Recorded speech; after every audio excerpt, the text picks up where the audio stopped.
Welcome to the Hunger Action Heroes podcast. Hunger Action Heroes is a production of the Food Bank of the Golden Crescent. The Food Bank of the Golden Crescent was established in 1986 as the Community Food Bank in Victoria, Texas. Our mission is helping heal the hurt of hunger in our 11-county service area: Calhoun, Colorado, DeWitt, Goliad, Gonzales, Jackson, Lavaca, Matagorda, Refugio, Victoria, and Wharton. We passionately advocate for a hunger-free Texas. Your host, Chris Doelle, will bring you a message from our sponsor and get right into the episode. Stick around. The Hunger Action Heroes podcast by the Food Bank of the Golden Crescent is made possible by the generous support of the HEB Hunger Relief Program. HEB Hunger Relief works year-round to fight hunger in Texas and Mexico. Hunger relief has been a key focus for HEB since the first store opened back in 1905. For more than a century now, HEB's commitment and involvement in the communities it serves has been an important part of the way the company does business. Since the inception of the Hunger Relief Program, HEB has donated over 1 billion pounds of food to help nourish neighbors in communities throughout Texas and Mexico. Thank you to the HEB Hunger Relief Program. All right, everybody, join me in welcoming Clark Powers from the Eagle Lake Ministerial Alliance Food Pantry to the show. Clark, how are you today? I'm doing great, Chris. We had a busy morning, but I'm glad to sit down for a minute. I love it. And that's always a good thing, to work hard at a good thing, and then you can sit down and take a break. Yes, it sure is. So before we get into the food pantry, I want to learn a little bit about you. Where did you grow up? I grew up here in Eagle Lake. Was born and raised here. Went to college up in Brownwood, Texas, to Howard Payne. Mm-hmm. It was college then. Now it's Howard Payne University, and worked in the industry a little while, and then moved back and started farming rice with my dad and my brother. So I've been a long time Eagle Lake person. Nice. So you're familiar with the Eagle Lake football team? Well, yeah, the Eagle Lake and Eagle Lake High School football team has consolidated with a couple other schools, mm-hmm. Garwood and Sheridan, and we're considered now. They're calling themselves the Rice Consolidated School District. Right. But the Ministerial Alliance incorporates those areas also, and who we reach out to and serves people in those neighboring towns also. Nice. So how do you go from off to college, rice farming, to heading things up at this Eagle Lake Ministerial Alliance? I quit farming rice in 2000. Uh-huh. And so the last 20 years, I have worked for an insurance company, and things changed in the insurance industry, and I got left on the sideline, which in hindsight was an answer to prayer. Right on.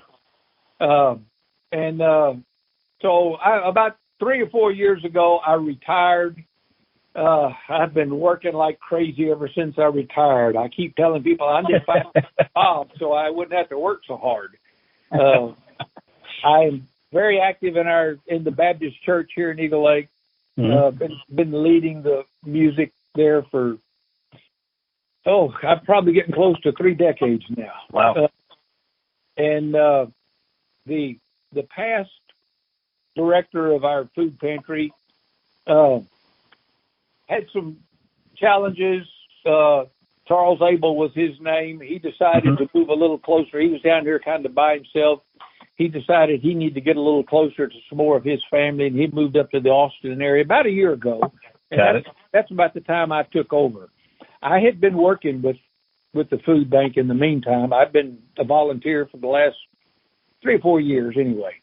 Mm-hmm. So I had a pretty good idea of what was going on, and I had a fair idea of what I was getting into, and it's a little more than I thought it was going to be. But I keep asking the Lord for a little help, and dadgummit, He keeps helping me out. So I love that.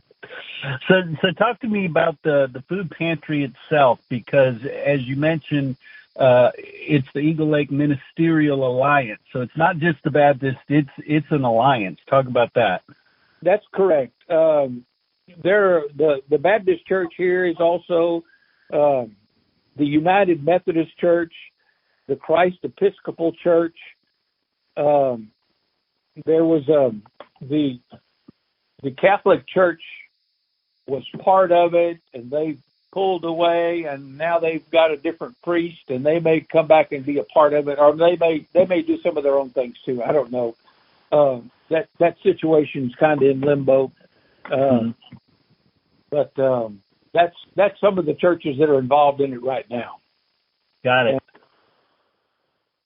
And then talk to me about the kind of the day-to-day of what happens there and, the actual need. Okay. We hand out food on the second and fourth Monday of every month. I went back and figured you'd ask some questions, so I wanted to give a little accurate information. In January, we served 260 families in that who took advantage of our twice in January, ended up affecting about 917 people. Wow. In February, we reached out and had about 220 families come by and participate. And lo and behold, we reached out to 917 people again, even though the families were different. And not everybody comes every time we're open, but we do have some who do and some who don't. So, but we're open twice a month. I like to get food from Victoria on the first part of the month. On a Thursday is usually when I'm shipping stuff. Mm-hmm. They have been terrific until this last delivery when they accidentally left part of our shipment sitting on the dock in Victoria. Mm-hmm. But anyway, accidents happen. I don't know what happened, but we keep going, and that's part of life. You got to deal with some troubles and ups and downs, and that's part of going on. I spend probably 8 to 10 hours a week. We like to package all of our food that we give away to a family of 4 or more in banana boxes that we get from grocery stores. They're good boxes. They've got a couple of handles on them. We can put a lot of stuff in them. And if they're 4 through 6, they get the same food. We just give them some different kind of frozen meat every time. And then we also have paper sacks that we hand out to individuals and then to families of 2 or 3 paper sacks. So I spend about twice a week going to our local Brookshire Brothers store and picking up empty banana boxes. We had a little we had a challenge here a month and a half ago when we were informed that the banana industry is changing the way they are shipping bananas. Oh, no. And they're going to a recyclable shipping container. So that means the cardboard boxes that we have been getting are going to get a little less. There's going to be less and less. They're not going to change overnight, but right. The banana boxes, as we were using them, were going to go away. I got a little concerned because that's one of our biggest things that we give away. Yeah. I had a friend who works for the International Paper Company. I talked to him. He said, we got some boxes back that were shipped somewhere and they got returned to us. I don't understand everything that happened, but they were a little bit smaller. And then here a couple of weeks ago, there's industry here in Eagle Lake called Trafco, which makes traffic signs and things. And lo and behold, they're throwing away boxes that are just about the same size as the banana boxes we were using. So all of a sudden, here's a source of 15 to 20 boxes a week that now we have that, Chris, it's just you ask the Lord for help and you don't know where it's coming from. And lo and behold, that's kind of taken the place of it. We're getting the box situation seems to be doing pretty good. Nice. It's almost as if he has a much better plan than we ever could. Yes.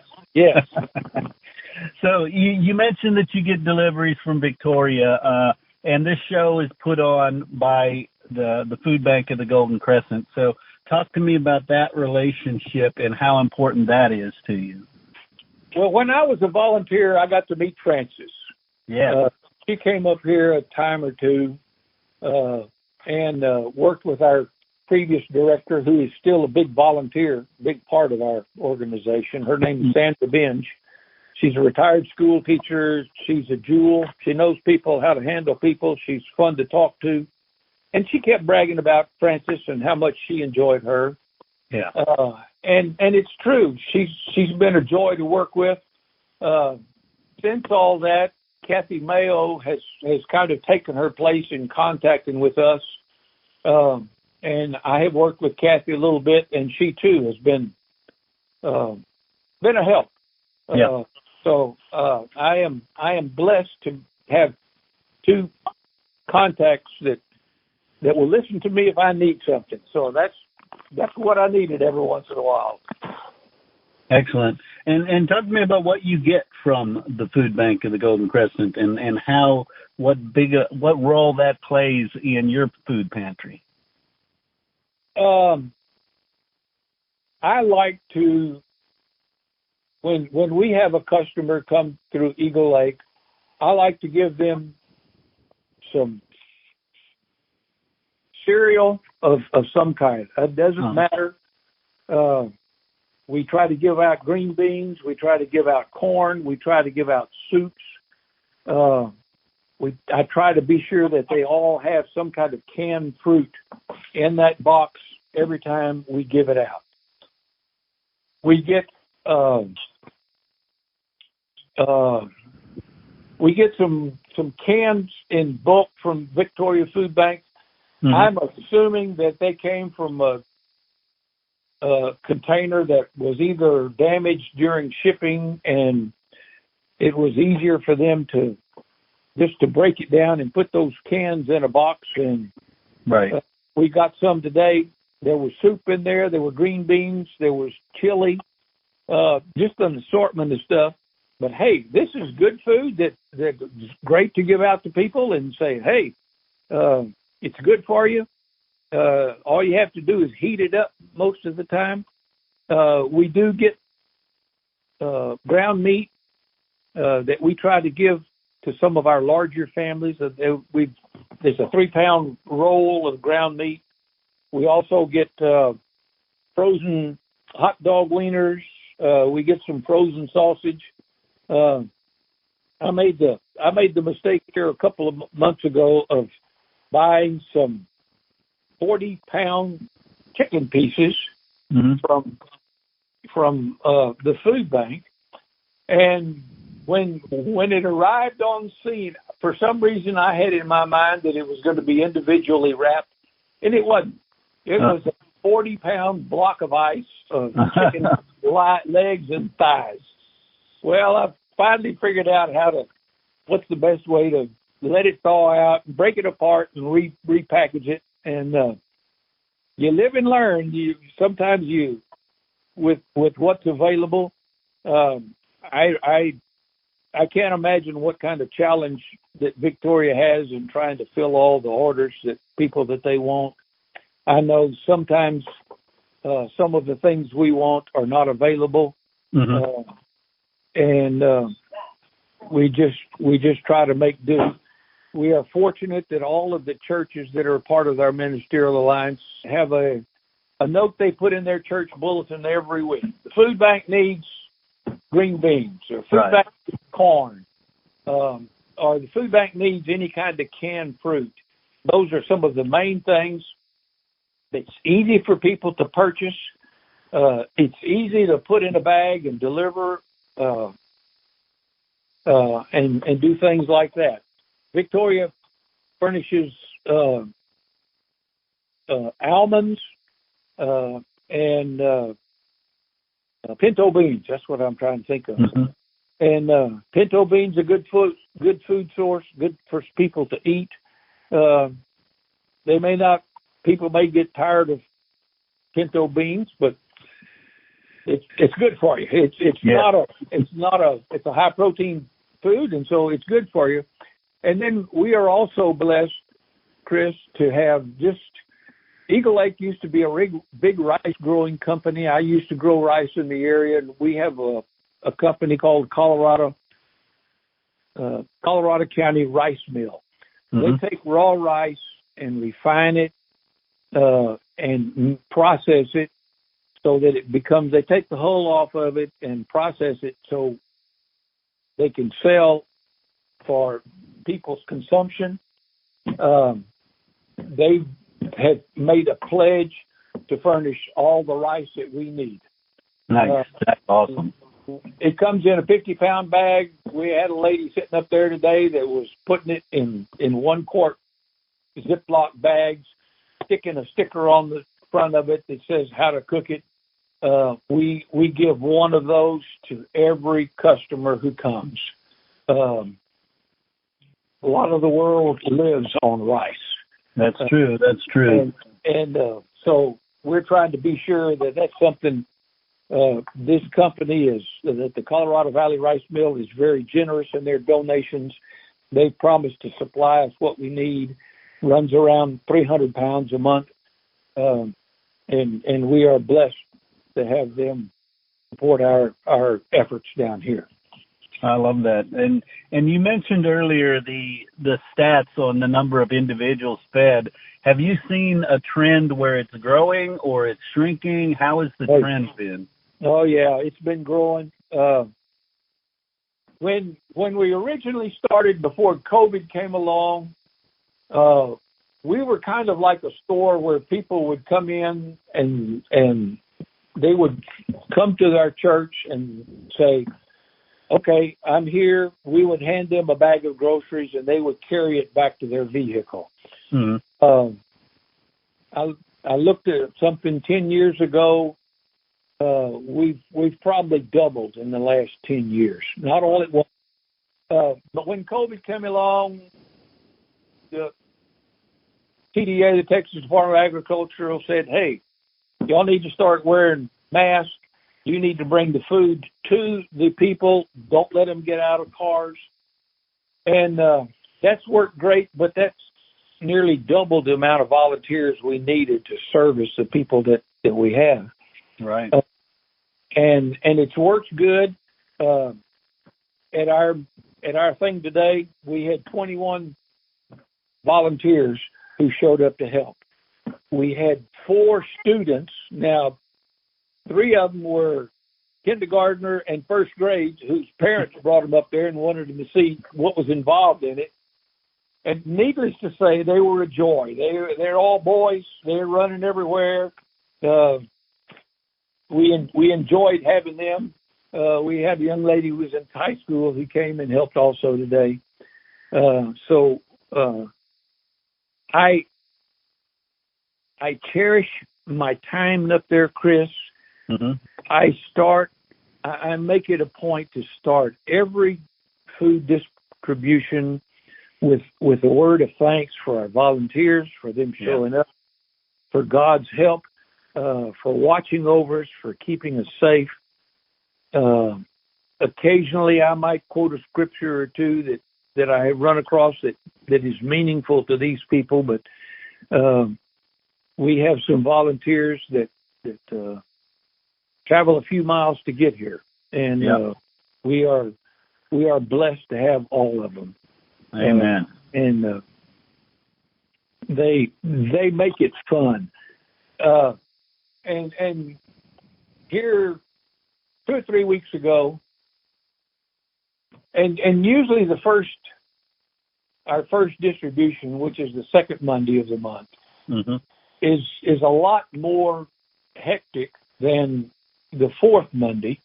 Part of that is because Victoria Food Bank also set up a distribution at the Methodist Church here, and theirs is a little bit different, but it's open to people in the county. So anybody in Colorado County, which is where we are, who qualifies can come get that food. So we have a lot of people that will go to that food bank and they get generous amounts of food once a month. And then they can also come to ours. And it is a blessing. And here a couple of weeks ago, we had people going. We had a line of vehicles. We had 2 faithful ladies who were outside writing names down of customers and how many's in the family, so we know how many we give them. We had 3 gentlemen who were running back and forth, filling those offices. We have 3 ladies who keep up with how many people show up and sign up new customers. We probably get some new customers every time we're open, of people who hear about us, who qualify for the food that we have. Based upon Texas Department of Agriculture numbers. And I just noticed that the people outside, the people who were putting food in the banana boxes, the people who were putting food in sacks, everybody was working. And I stopped and had to give thanks to the good Lord because everybody was doing their job. They were happy to be there, Chris.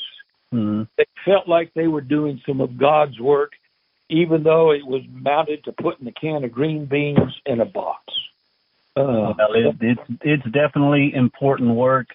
I can't thank you enough, Clark, for sitting down with me, telling some of your story, and all the good work you do, and the people around you. So, man, thank you so much.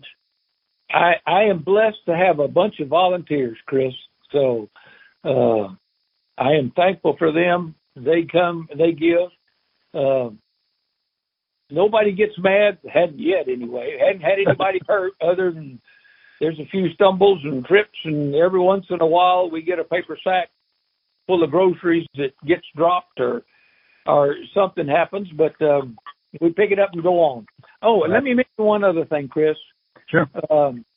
Every Saturday before our Monday food bank giveaway, we go over to the H-E-B grocery store in Columbus, and the manager over there, and through efforts of Kathy and Francis, donate pastries, day-old bread, hot dog buns, hamburger buns, flour tortillas, corn tortillas, bundt cakes, these cakes that come in little brown plastic containers, cookies.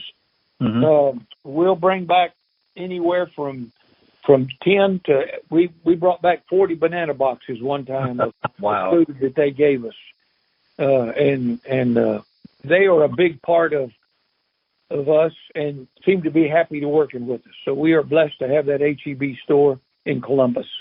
I love that. And for people who maybe are just now hearing about the Alliance there in Eagle Lake, how can they get a hold of you?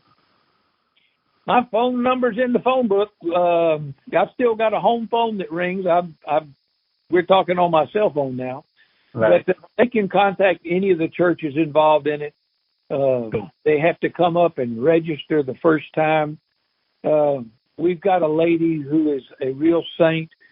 We have a lot of people who pick up groceries for their neighbors. And we let them do that. They may be picking up for 2 or 3, but there's one lady that picks up for 9 different families at one time, 8 different families at one time. And we bring it out there. She has a SUV. We put it in there where she says, because she wants to be sure each family gets what they're entitled to get. I love it.